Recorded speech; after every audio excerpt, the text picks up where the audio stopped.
Alla fine del Settecento la città di Venezia era una città che si occupava di arte, di lirica, di storia, e pensate che ospitava ben 7 teatri, uno dei quali era il più elegante, il più famoso, era appunto il Teatro San Benedetto, che però viene distrutto in un incendio. La società proprietaria del teatro quindi parte con l'opera di recupero e di restauro di questo stabile, ma viene coinvolta in una vicenda giudiziaria dalla confinante famiglia Venier.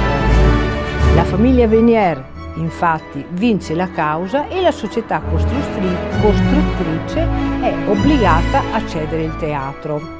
Nel frattempo però l'ambizione della società era quella di ricostruire un nuovo teatro più elegante, più lussuoso. Questo avviene ed infatti il 16 maggio 1792 la società inaugura il nuovo teatro chiamandolo la Fenice, quasi a ricordare il mitico volatile Immortale.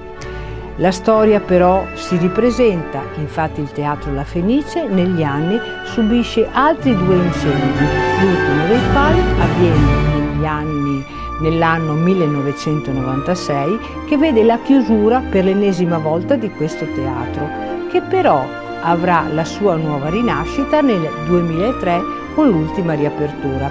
Infatti attualmente il Teatro La Fenice è uno dei teatri più famosi e prestigiosi d'Italia, ma non solo. Infatti annualmente ospita il concerto di Capodanno, che è per noi un appuntamento affezionato. E voi, conoscevate la storia della Fenice?